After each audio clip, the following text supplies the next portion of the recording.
సిటీలో ప్లాట్ కొనండి. ఫ్యూచర్ లో మీరు కోటీశ్వర్లుగా మారే అవకాశం కోసం వెంటనే మాకు కాల్ చేయండి.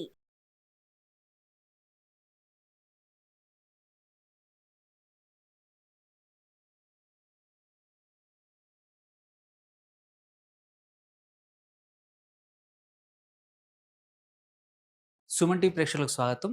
నేను doctor Anil Kumar Bachchu, certified financial ప్లానర్‌ని. మనం లాస్ట్ 1 మంత్ నుంచి చూసుకుంటా ఉంటే బంగారం కానీ, అటు సిల్వర్ కానీ బాగా ఆహ్, డిమాండ్ వల్ల ఇంటర్నేషనల్ డిమాండ్ వల్ల కూడా చాలా పెరిగాయి. బట్ లాస్ట్ 2 ఎస్పెషల్లీ ఏంటంటే సోమవారం రోజు మంగళవారం రోజు ఏదైతే ఉందో ఇంటర్నేషనల్ మార్కెట్స్‌లో బంగారం అనేది 8% వరకు, 9% వరకు పడిపోయింది. సో, ఎందుకంటే ఇంటర్నేషనల్ మార్కెట్‌లో నియర్లీ $4,400 ఒక్కొక్క ఔన్స్ వరకి బంగారం ప్రైస్ వెళ్ళింది. దాని తర్వాత కూడా ఇంకా ముందుకు వెళ్తుందని చాలామంది ఈ ర్యాలీలో ఈ 1, 2 మంత్స్ వచ్చిన ర్యాలీలో ఏంటంటే మన స్పెక్యులేటర్లు అంటే ఎస్పెషల్లీ ఇండియాలో ఏంటంటే బంగారం ప్రతి వీధి చివర ఎక్కడైనా సరే షాపుల్లో దొరుకుద్ది కాబట్టి ఈ ప్రైస్ ఇంకా పెరుగుతుంది అనే హైప్ అనేది చాలా క్రియేట్ అవ్వడం వల్ల చాలామంది వేరే యాసెట్స్ నుంచి తీసేయడం కానీ, ఎఫ్‌డీలు బ్రేక్ చేయడం కానీ, ఆర్ కొద్దిమందైతే ఈవెన్ అప్పు తెచ్చి కూడా బంగారం కొన్న పరిస్థితి ఉందన్నమాట. అలాంటి వాళ్ళకి ఇవాళ ఉన్న పరిస్థితుల్లో అంటే నిన్న ఎస్పెషల్లీ ఒక్కసారి అంటే కరెక్షన్ అవ్వడం అనేది ఒక 8-9% పడిపోవడం అనేది చాలామందికి భయమైతే క్రియేట్ చేసింది మార్కెట్‌లో. ఇలాంటి పరిస్థితుల్లో ఎవరైతే రీసెంట్‌గా అంటే ప్రాబబ్లీ 1,20,000 ఆ పైన కొన్న వాళ్ళ పరిస్థితి ఏంటి? వాళ్ళు ఉంచుకోవచ్చా? ఆర్ ఇన్వెస్ట్ చేయొచ్చా? కంటిన్యూ చేయొచ్చా? అంటే నిన్న ఏంటంటే ఇండియన్ మార్కెట్‌లో కూడా ఎంసీఎక్స్ కూడా నిన్న సాయంత్రం 5 తర్వాత ఓపెన్ అయింది. సో, అక్కడ ఎలా ఉంది పరిస్థితి? అండ్ ఇప్పుడు ఇవాళ పరిస్థితి ఎలా ఉంది? తెలుసుకుందాం. దాన్ని బట్టి short term investors, long term ఇన్వెస్టర్స్‌కి ఎలా గోల్డ్ ఇన్వెస్ట్ చేయొచ్చా? ఉంచొచ్చా? అనేది మనం ఈ అనాలిసిస్‌తో తెలుసుకుందాం. ఫస్ట్ థింగ్ ఇవాళ చూస్తే ఏంటంటే మాత్రం మార్కెట్స్ మళ్ళీ ఆఫ్టర్ సోమవారం తర్వాత మాత్రం ఇవాళ మళ్ళీ పాజిటివ్‌గా గోల్డ్‌లో ఎస్పెషల్లీ నియర్లీ 1.63% మళ్ళీ $4,100 దాటింది. ఈవెన్ మనం ఇక్కడ ఇండియన్ మార్కెట్స్ చూసుకున్నా కానీ మనము ఎంసీఎక్స్‌లో ట్రేడ్ అవుతూ ఉంటుంది. ఇది యూజువల్లీ ఏంటంటే more of a reliable price. మార్కెట్‌లో ఏ ప్రైస్ ఉన్నా సరే కొన్ని ఏంటంటే డిమాండ్ సప్లై సిట్యుయేషన్ బట్టి హైదరాబాద్‌లో ఒక ప్రైస్, ఢిల్లీలో ఒక ప్రైస్ అనేది స్మాల్ చేంజెస్ ఉంటాయి. బట్ ఇవన్నిటికి బేసిస్ మాత్రం ఎంసీఎక్స్ ప్రైజే బేసిస్. ఎంసీఎక్స్‌లో కూడా మనం చూసుకుంటే ఇవాళ లైవ్ రేట్ చూసుకున్న 1,23,000 విచ్ ఈస్ యాక్చువల్లీ అంటే 1,29,000, 1,30,000 వరకు కూడా వెళ్ళింది. అక్కడి నుంచి నిన్న 1,22,000 వరకు టచ్ అయింది. మళ్ళీ థాంక్‌ఫుల్లీ ఒక 1,800 ఇవాళైతే మాత్రం పెరిగి 1.5% పెరిగి మళ్ళా 1,23,000 దాటింది. సో, ఎస్పెషల్లీ నిన్న చాలా మందికి ఒక పానిక్ సిట్యుయేషన్ వచ్చేసింది. ఎందుకంటే ఒకేసారి 1,30,000 దగ్గర నుంచి 1,21,000, 22 వచ్చేవరకి చాలామంది భయపడ్డారు. ఎవరైతే రీసెంట్‌గా అంటే పెద్ద కాంట్రాక్ట్స్‌లో ఎంటర్ అవ్వచ్చు ఆర్ ఫిజికల్‌గా కొన్న వాళ్ళకి కూడా ఒకేసారి లాస్ బుక్ చేయాలా? లేకపోతే మార్కెట్స్ ఇంకా డౌన్ అవుతాయా? అనేది భయం ఉండింది. ఫస్ట్ థింగ్ ఏంటంటే గోల్డ్ హిస్టారికల్లీ చూసుకుంటే తక్కువ వొలటిలిటీ ఉన్న యాసెట్. ఇంత ఎక్కువగా పడిపోవడము, పెరగడం అనేది కొంచెం రిలేటివ్‌లీ తక్కువగా ఉంటుంది. కంపారిజన్ టు ఏంటంటే వెండికి. వెండి మచ్ హైయర్ ఫాస్టర్ గ్రోత్ అవ్వచ్చు. అట్లాగే పడిపోవడం కూడా అంతే ఫాస్ట్‌గా అవ్వచ్చు.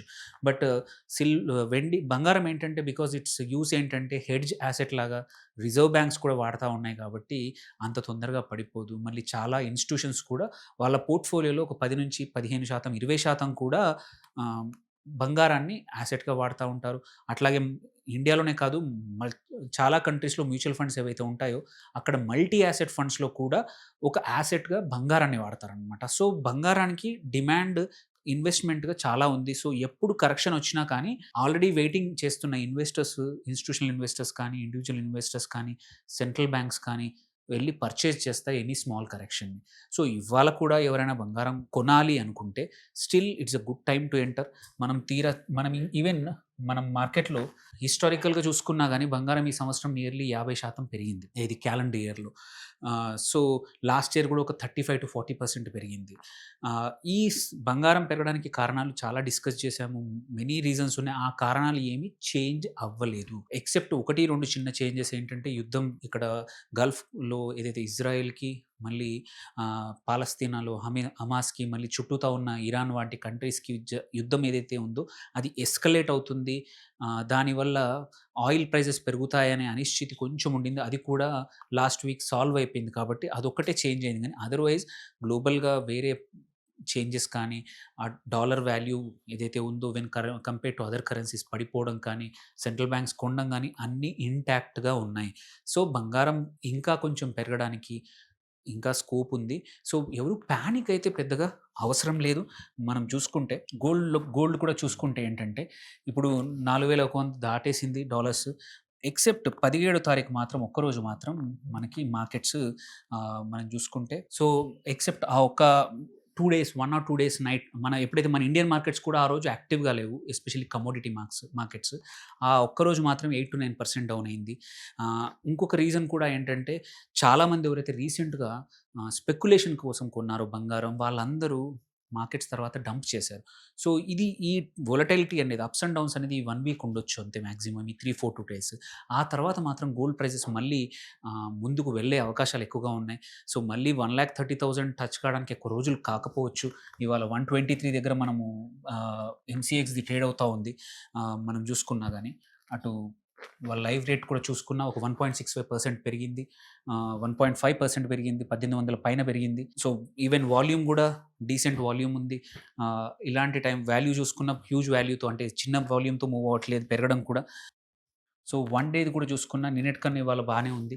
సో, గోల్డ్ కోసం మాత్రం ప్లీజ్ అంటే జనరల్‌గా ఏంటంటే అందరూ ఒక పానిక్ సిట్యుయేషన్ వచ్చేసి ఫిజికల్ గోల్డ్ వెళ్ళి అమ్మడానికి వెళ్తా ఉంటారు. ప్రాబ్లమ్ ఏంటంటే ఎక్కువ మంది అమ్మడానికి వెళ్ళినప్పుడు తెలుగు సామెత ప్రకారం కొనబోతే కొరివి, అమ్మబోతే అడవి అనే పరిస్థితి ఈ 15 రోజుల పరిస్థితి అలాగే ఉంది. బంగారం గానీ, వెండి గానీ కొనడానికి వెళ్ళినప్పుడు మార్కెట్‌లో అవైలబిలిటీ లేదని ఫిజికల్ గోల్డ్ గానీ, ఫిజికల్ సిల్వర్ కానీ యాక్చువల్ ప్రైస్ కన్నా ఎక్కువ ప్రైస్‌తో అమ్మారు. ఇప్పుడు మనం అమ్మడానికి ట్రై చేస్తే మాత్రం లేదు ప్రైస్ లేదని చెప్పేసి వాటెవర్ యాక్చువల్ ప్రైస్ ఇప్పుడు కమోడిటీ మార్కెట్‌లో ట్రేడ్ అవుతున్న దానికన్నా కూడా తక్కువ ఆఫర్ చేస్తున్నారనమాట. అందుకే ఇలాంటి ఫ్యాడ్ వచ్చినప్పుడు, ఇలాంటి సడెన్ స్పైక్స్ వచ్చినప్పుడు ఏంటంటే ఎవరైనా సరే జాగ్రత్తగా ఉండాలి. ఆహ్, నాకు తెలిసి చాలామంది 10 కిలోలు, 20 కిలోలు వెండి కొన్నారు, బంగారం కొన్నారు. అలాంటి వాళ్ళకి ఇప్పుడు మాత్రం ఎవరైతే స్పెక్యులేషన్ కోసం కొన్నారో మాత్రం వాళ్ళు ఇబ్బందుల్లో గురైనట్టే. ఎవరైతే ఆల్రెడీ పెద్ద కాంట్రాక్ట్ కొన్నారో 128, 130 దగ్గర ఒక్కొక్క కాంట్రాక్ట్‌లోనే హ్యూజ్ లాసెస్ కాంట్రాక్ట్ ఉంటుంది. నీకు 70,000, 80,000 రూపాయల లాస్ కూడా ఉన్న వాళ్ళున్నారు. సో, వాళ్ళు మాత్రం ఇంకా అంత భయపడాల్సిన అవసరం లేదు. కొంచెం రికవర్ అవుతుంది. సో, మనం చూసుకుంటే కూడా ఇప్పుడు గోల్డ్ ఎక్స్‌పైరీ తీసుకున్నా గానీ 5థ్ డిసెంబర్‌ది కూడా 1,23,000 దగ్గర ఉంది. సో, మరీ ఎక్కువగా డౌన్‌ఫాల్ కూడా అవ్వట్లేదు. రికవరీ అయిపోయింది కాబట్టి సో, అంత పానిక్ అవసరం లేదు. లాంగ్ టర్మ్ ఇన్వెస్టర్స్‌కి gold is intact. Don't need to worry అంత పడిపోకపోవచ్చు. షార్ట్ టర్మ్ వాళ్ళు మాత్రం చూసుకొని ఎగ్జిట్ అవ్వడం బెటర్. స్పెక్యులేషన్ గోల్డ్‌లో పనికిరాదు ఇప్పుడున్న ప్రైస్ రేంజ్‌లో. తక్కువ రేంజ్‌లో ఉన్నప్పుడు స్పెక్యులేషన్ చేశారు బానే ఉంది. బట్ ఇప్పుడేంటంటే కొంచెం వొలటిలిటీ అంటే ఇంట్రాడే వొలటిలిటీ మాత్రం పెరిగింది. అట్లని చెప్పి గోల్డ్‌కి మాత్రం చాలా బయర్స్ ఉన్నారు. భయపడాల్సిన అవసరం లేదు. ప్రైస్ మళ్ళీ 1,10కో, 1,00,000కో పడిపోతుందనే భయాలు గోల్డ్ విషయంలో అస్సలు అవసరం లేదు. హిస్టారికల్లీ కూడా అంత తొందరగా ఎప్పుడు పడిపోలేదు. మార్కెట్ పరిస్థితులు ఏవైతే ఉన్నాయో అవి చేంజ్ కాలేదు. గోల్డ్ సప్లై ఏం పెరగలేదు. సో, ఇలాంటి పరిస్థితుల్లో ఎవరైనా మిమ్మల్ని భయపెట్టి గోల్డ్ పడిపోతుంది. మీరు ఈ రీసెంట్‌గా కొన్నారు అమ్మేయమని చెప్తే మాత్రం వినాల్సిన అవసరం జనరల్‌గా లేదు గోల్డ్ విషయంలో.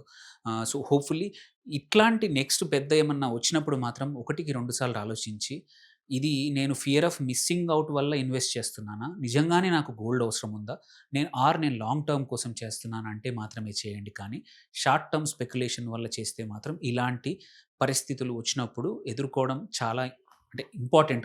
తట్టుకునే శక్తి ఉంటే మాత్రమే స్పెక్యులేషన్‌లోకి రండి. హోప్‌ఫుల్లీ ఇన్వెస్ట్ చేసుకోండి లాంగ్ టర్మ్‌కి గోల్డ్‌కి ఎటువంటి ఇబ్బంది లేదనమాట అండి. Thank you.